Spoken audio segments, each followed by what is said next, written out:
의인이라는 것은 내가 스스로 의롭다고 될 수는 없죠. 하나님께서 의롭다고 인정해 줘야 되는 거잖아요. 그걸 보고 뭐라 그러냐면 칭의라 이렇게 이야기하는 거예요. 칭의.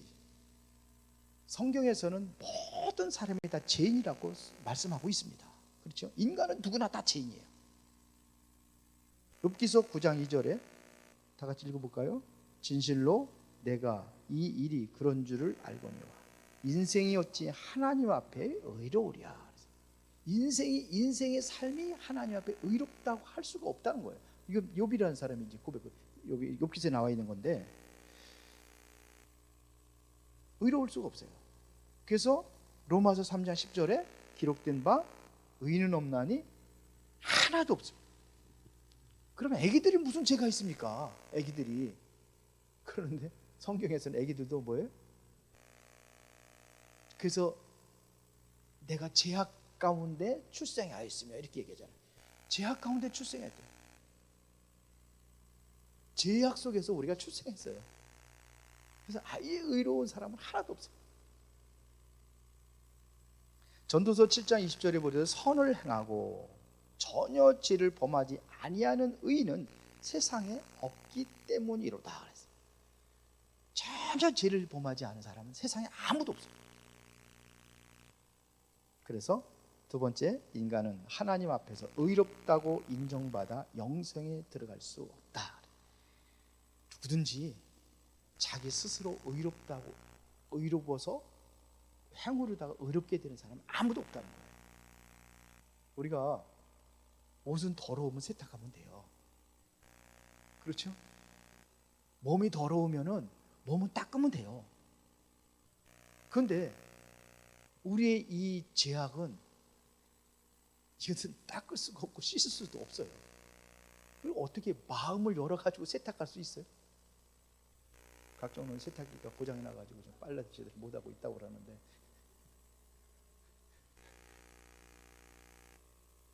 옛날에는 다 어떻게 빨았어요? 손으로 다 빨고 겨울에도 그냥 막 그 얼음 깨고도 막 그냥 빨래하고 막 그러더라고요. 그런 거 저도 기억이 나는데 그런 거라면은 그렇게 빠르면 돼요. 어떻게든지. 근데 우리 이 속에 있는 이 마음, 이 더러운 것은 빠를 수 없다고 그랬어요. 예수님도 말씀하셨잖아요. 입으로 들어가는 게 사람을 더럽게 하는 것이 아니라 속에서 나오는 게 더럽다고 그랬어요. 이 속은 닦을 수가 없어요. 예? 트리오를 그냥 한 바가지 마시면 깨끗해지면 좋겠는데 그렇게 이 속은 이렇게 닦았어요. 속에서 나는 것은 이 악독과 더러운 추한 것들이 다 나온다고 그래요. 이 인간입니다. 인간의 본질입니다. 그래서 바울의 칭의 교리를 보면은 로마서와 갈라디아서를 통하여 칭의의 교리를 계속 설명하고 있습니다. 로마서 갈라디아서는 뭐냐면 이거는 복음으로 오직 복음으로 의롭게 되고 구원받는다. 이런 것들을 기록한 게 로마서와 갈라디아서예요.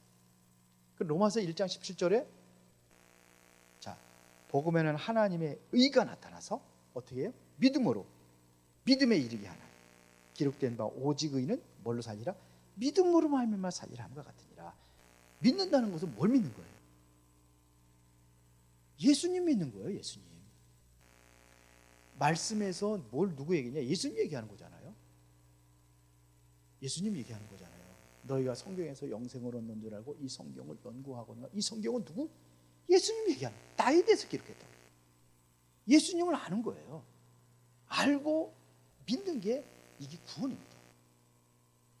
우리가 죄인이라는 걸 알고 예수님께서 우리 죄를 위해서 다 십자가에서 다 끝냈다는 사실을 내가 받아들이는 거예요. 이걸 믿는 겁니다. 믿음으로 우리가 구원을 받는 겁니다. 영접해서 구원받는 게 아니에요. 영접이라는 물론 영접이 구원받는 거지만 그 영접이 지금 내 마음에 들어서 하는 그 영접이 아니에요. 이따가 2부 예배 때 좀 자세히 좀 얘기하겠습니다. 그렇게 해서 구원받는 게 아니에요. 믿음으로 구원받는 거예요. 안 믿으면은 아무리 예수님 내 마음에 들어오질 않아요. 믿을 때에 성령이 임하시고 내 마음에 성령이 역사하시는 거예요. 자, 그러면 성경에서 가르치는 칭의가 뭐냐? 자, 일단은 의롭다 하심에 대한 잘못된 개념부터 보면은 여기 뭐 점진적 구원, 형식, 그러니까 의식에 의한 구원, 선행과 도덕, 이렇게 이제 좀 이야기를 합니다. 그럼 먼저 점진적으로 진행되는 개념이 있어요. 이 사람들은 뭐냐? 그러니까 어떻게 예수 믿고 갑자기 구원받느냐? 이런 얘기예요. 신앙생활을 하는 거 보고 신앙생활에서 합격을 해야 구원받는 거지. 이게 더 설득력은 있어요. 그렇지 않아요? 그러니까 보약이 서서히 다려져야 하는 것처럼 구원도 그의 행위로 의로워지는 것이다. 점점 의로워져 가는 것이다. 이런 얘기예요. 안식교, 여호와 증인, 캐톨릭, 이 단체들이 전부 다 뭐냐면 점진적 구원을 이야기를 합니다. 점진적으로 구원받을 수 있다. 안식교는 뭐냐? 지금 구원의 확신을 가질 수가 없어요. 왜? 앞으로 또 모르는 율법을 어길 수도 있으니까. 죽을 때에서 그때서 이제는 하나님께서 너는 이렇게 제한 짓고 율법 잘 지켰으니까 구원받을 것이다. 구원받았다. 이렇게 해야지 그때서 합격이 돼. 여호와 증인도 마찬가지예요. 이게 전부 다 율법, 캐톨릭도 마찬가지예요. 그래서 이 사람들이 하는 거는 전부 다 뭐냐? 점진적 구원을 얘기하는 거예요. 앞으로 살아봐야 돼. 천주교도 한 사람도 구원받아서 더 살아봐야 알지 어떻게 이렇게 얘기해요. 대부분이. 자, 그런 기독교는 뭡니까? 즉각적 구원을 얘기하는 겁니다. 예수 믿는 순간 어떻게 돼? 우리는 구원을 받는 겁니다. 예수 믿으면 바로 구원받는 거예요. 주 예수를 믿으라 그러면 너와 네 집이 구원 얻으리라. 그렇거든요. 예수 믿으면 구원받는 거예요. 마태복음 1장 21절에 그 이름을 예수하라. 이는 자기 백성을 그들의 죄에서 구원하자 하십니다. 우리의 모든 죄에서 구원하신 예수 그리스도를 내가 받아들이는 거예요. 이게 이 영접을 얘기하는 거예요. 그럴 때 우리는 뭐냐? 구원을 받는 겁니다. 점진적 구원은 틀린 거죠. 그러면 형식에 의하여 이루어진다는 개념. 그래서 무슨 형식, 의식을 해야 돼요. 의식을. 세례를 받아야 되고 뭐 성찬을 해야 되고 고해성사를 하고 미사들 이런 그 형식들을 계속해서 가르치는 단체가 카톨릭이에요. 그래서 이 사람들은 세례를 반드시 받아야 돼요. 구원의 증거가 세례예요. 그리고 마가복음 16장에 보면 세례를 안 받으면 구원받을 수 없다 이런 성경 구절이 있어요. 근데 그 세례는 그런 세례가 아니에요. 우리가 의식적인 거 그거 하면 다 세례 주면 다 구원받아. 그게 아니에요. 우리는 분명한 예수를 믿어야 되는 건데 이것 가지고 행위로 구원받는 게 아니에요. 성찬시켜가지고 구원받는 게 아니에요. 미사를 드려서 구원받는 게 아니에요. 그래서 이 사람들은 뭐냐면 세례명을 다 주잖아요. 세례 받았으면 이제 구원받은 이 새로운 다른 이름을 주는 거예요. 그 이름을 왜 주는지 알아요? 이름을 예를 들어 가지고 요한이라는 이름을 줬어요. 요한이라는 이름을 줬어요. 그러면 요한의 영이 그분의 영이 내게 그분이 가지고 있던 그 능력과 그게 내게 임한다고 이렇게 믿는다고 그래요. 천주교 다녀본 사람 한번 얘기해 보세요. 그렇습니까? 여기 다녀본 사람 하나도 없어요? 없어서 그렇다고 그래요.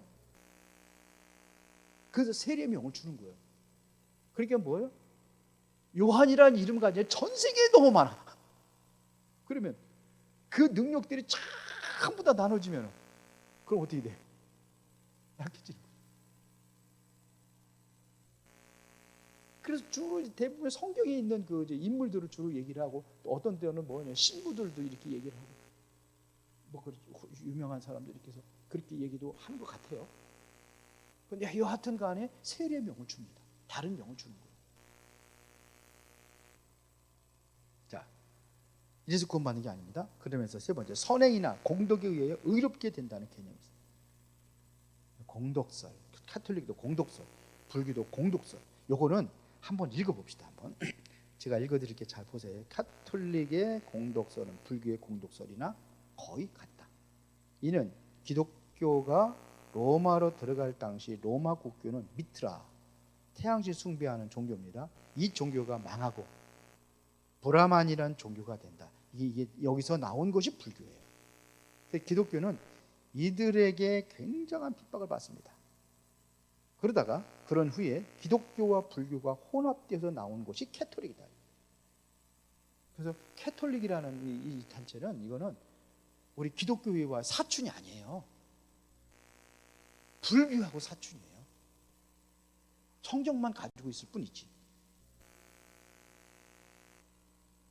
그래서 그런 이유에 그래서 캐톨릭 교세가 커지면서 교황의 권위가 성경보다 위라고까지 선언하게 돼요. 이때부터 마음대로 교리를 만들어내기 시작했는데 당시 미트라 종교에서 따온 교리들이 수없이 많습니다. 그래서 몇 가지만 해보면 수녀와 신부, 불교 결혼 안 하죠. 수녀와 신부 결혼해야 안 해요? 안 해요. 그 신부가 무슨 뜻이에요? 귀신 신자에다 아비 붙자 씁니다. 신부예요. 그게 신부. 아버지라는 뜻이에요. 신부가. 자, 그러면서 묵주 돌리잖아요. 염주. 저도 여기 이제 운동장에서 일하고 이제 돌고 그러거든요. 맨발 걷기 하면서 요즘에 좀 많이 뛰고 그러는데 그렇게 하는데 이거 돌리는 사람들 몇 사람 제가 봤어요. 보는 사람 늘 보니까 거기 하나는 뭐 찬송가 틀고 다니는 사람도 있더라고요. 찬송가 틀고 뭐 그냥 그런 사람도 있고 성경 이렇게 틀고 이렇게 하는 사람도 있긴 있더라고요. 근데 이거 묵주 돌립니다. 묵주. 이게 전부 다 이게 불교에서 받아들인 겁니다. 그 성화교리, 탱화. 불교는 탱화죠. 카톨릭은 성화입니다. 이게 왜 그러냐면 거룩한 그림이라 하여 그림통의 영계와 접촉할 수 있다고 이렇게 하는 거예요. 자, 그리고 세례명, 불교의 법명 등 다양한 교리들을 당시 교황이 만들어냈습니다. 그리고 성경을 읽지 못하도록 성경 구독 금지를 내리고 성경에 없는 교황 무엇을, 교황은 오류가 없다, 마리아는 원죄가 없고 부활하고 승천하여 지금 성부와 결혼하여서 천상의 황후로 이제는 하늘에 있다, 이렇게 해서 그렇게 섬기는 겁니다. 여기서 성경대로 하자고 하여 종교 개혁이 시작되어서 오늘 개신교가 세워진 겁니다. 자 봅시다. 개신교가 세워질 때의 가장 핵심 그게 있어요. 슬로건이 있어요. 개신교의 중요한 슬로건이 그 혹시 뭔지 알아요?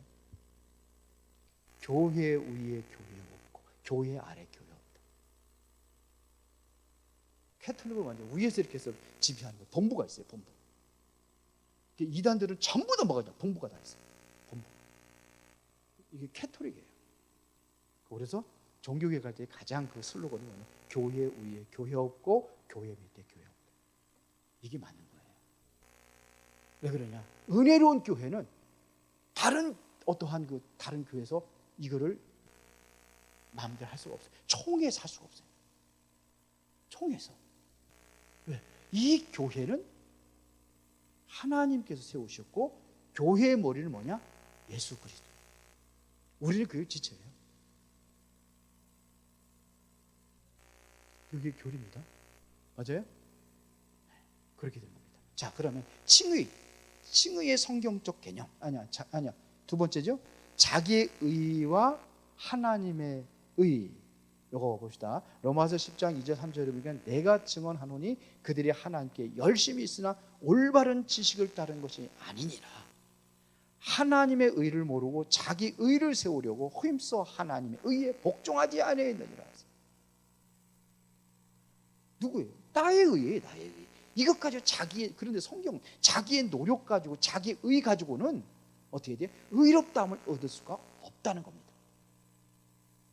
자기 의라는 것은 뭐냐? 내 노력, 선행 등 행위로 의롭다함을 받으려는 그것을 얘기하는 겁니다. 그러나 이것은 의를 얻기는 불가능하다. 하나님의 의는 뭐냐? 하나님의 주권 속에서 예수 그리스도를 통해서 이루어진 의를 우리는 이거를 믿는 거예요. 맞죠? 이 의를 믿는 겁니다. 그래서 성경에서 칭의의 개념은 어떤 것이냐? 세 번째, 우리는 전가된 의. 내가 의로 얻은 것은 어떻게 의로워졌어요? 내 모든 죄가 예수님께 다 전가된 것을 말하는 겁니다. 그래서 고린도후서 5장 21절에 보니까 하나님이 죄를 알지도 못하신 이를 우리를 대신하여 죄로 삼으신 것은 우리로 하여금 그 안에서 하나님의 의가 되게 하려 하십니다. 죄를 알지도 못, 예수님은 죄 전혀 없는 부분에게 뭐예요? 우리의 죄를 모든 걸 다 전가하셨다는 얘기입니다. 그래서 예수 그리스도의 의를 우리에게 전가하신 것으로 우리의 죄는 그리스도에게 전가된 것을 말한다. 그리스도의 의로운 것은 내가 받고 나의 죄는 예수님께 전가된 거예요. 이를 전가된 의라. 그리고 법정 판결의 의. 자, 로마서 8장 33절 34절에 보면 누가 한 등에 하나님께 택하신 자들을 고발하리요. 고발할 수 없다는 거죠. 왜? 의롭다 하시는 이는 하나님이시니 누가 정죄하리요. 죽으실 뿐 아니라 다시 살아나시는 이는 그리스도 예수시니 그는 하나님 우편에 계신 자요 우리를 위하여 간구하시는 자신이라. 아무도 법적으로 우리를 정죄할 수 없다는 겁니다. 왜 그래요? 이는 무죄 판결 받았음을 의미하는 겁니다. 그러므로 칭의의 신분 변화가 이루어진 것입니다. 죄에서 의인으로 법적 지위의 변화. 그래서 로마서 8장 2절에 보더라도 여기는 안 나왔는데 뭐라 했습니까? 생명의 성령의 법이 죄와 사망의 법에서 너를 해방하였습니다. 법적인 해방이에요. 그래서 법적 판결의 의. 자, 거기다 하나 로마서 8장 2절 같이 하나 써주면 더 좋을 것 같아요. 자, 그러면 덮어주신 의. 덮어졌다 이거. 다시 말하면 일할 것이 없이 하나님께 의로 여기심을 받는 사람의 복에 대하여 다윗이 말한 바 불법이 사함을 받고 죄가 가리워짐을 받는 사람들은 복이 있고 주께서 그 죄를 인정하지 아니하실 사람은 복이 있도다. 죄가 가리워졌어요. 가리워졌다. 덮어졌다. 가리워졌다. 자, 그래서 그리스도의 의로 가리워주심을 의미하는 겁니다. 그러므로 우리의 죄를 인정치 않으신다. 이렇게 죄 용서받은 것은 하나님의 사랑으로 이루어진 것이다. 읽어주면 돼요. 시편 103편 8절 11절에 보니까 여호와는 긍휼이 많으시고 은혜로우시며 노하기를 더디하시고 인자하심이 풍부하시도다. 자주 경책하지 아니하시며 노를 영원히 품지 아니하시도다. 그럼 10절에 보세요. 우리의 죄를 따라 우리를 처벌하지는 아니하시며 우리의 죄악을 따라 우리에게 그대로 갚지도 아니하셨으니 죄가 있는데 그 죄에 대한 처벌을 안 하시고 죄악을 따라서 우리에게 그 대가로 그대로 대가를 갚지 아니하신다. 그렇죠? 이것은 다시 말하면 뭐예요? 죄를 지었는데 왜? 예수님께 다 전가됐기 때문에 우리에서 찾는 게 아니에요. 죄를. 선언적 의. 아브라함이 하나님을 믿음에 그것을 그에게 의로 정하셨다함과 같으니라. 그래서 선언은 실질적으로 죄인인 우리를 의인이라고 선언하시는 하나님의 행위를 얘기하는 겁니다. 선행이라든지 공로라든지 신앙의 정도에 관계없이 즉각적으로 믿음으로 이루어진 것으로 즉각적 순간적 구원을 받은 것입니다. 이게 선언적 의예요. 자, 그리고 성화는 점진적으로 죽을 때까지 계속되나 칭의는 단번에 완성된 것이다. 그래서 칭의의 정의를 이게 웨스트민스터 소요리 문답에 나와 있는 거예요.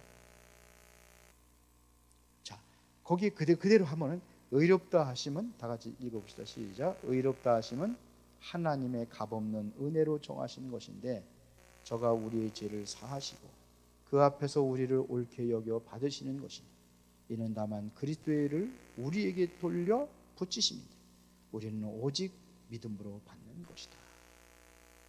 오직 뭘로 받아요? 믿음으로. 그리스도의 의를 우리가 받는 거예요. 어떻게 받아요? 믿음으로.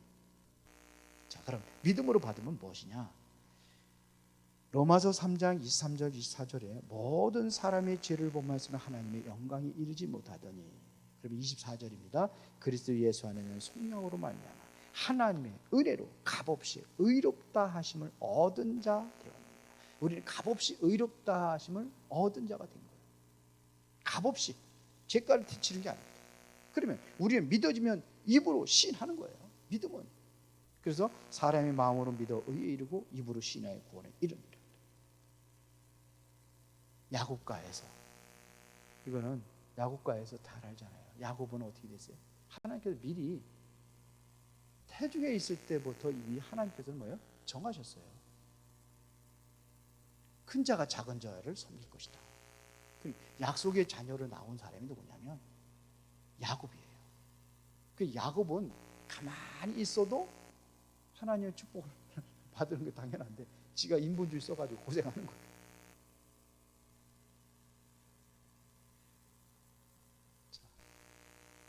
칭의의 반복적 회개. 시간이 다 돼가가지고요. 자, 신자도 죄를 지을 수 있습니까? 없습니까? 구원 받았는데 죄 져요? 안 져요?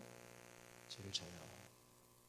그래서 야고보서 3장 2절에 보니까 우리가 다 실수가 많으니 만일 말에 실수가 없는 자라면 온전한 사람이라 능히 온몸을 굴레 세우리라. 말이 우리를 굴레를 세우고 실수를 한다는 얘기입니다. 자, 요한일서 1장 8절에 만일 우리가 죄가 없다고 말하면 스스로 속이고 또 진리가 우리 속에 있지 아니할 것이요. 그래서 신자도 죄를 지을 수 있어요. 누구든지 자 죄를 짓는다는 얘기입니다. 그래서 신자의 죄는 어떻게 되냐 그러면 예수 믿고 구원받았는데 우리가 죄를 지면 어떻게 되느냐? 그게 바로 징계라는 채찍으로 우리를 뭐예요?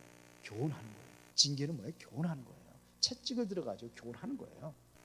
그래서 잠언서 3장 12절에 대저 여호와께서 그 사랑하시는 자를 징계하시기를 마치 아비가 그 기뻐하는 아들을 징계함 같이 하시느니라. 부모님이 자녀들을 요즘에는 해초리 못 때리는데 얘네 해초리 때리고 그러잖아요. 왜 그래요? 바른 길로 가라고. 이게 미워서 때리는 거예요? 네? 미워서 때리는 게 아니죠. 교훈이에요. 징계라는 교훈을 얘기하는 겁니다. 그 채찍까지. 히브리서 12장 7절 8절을 보세요.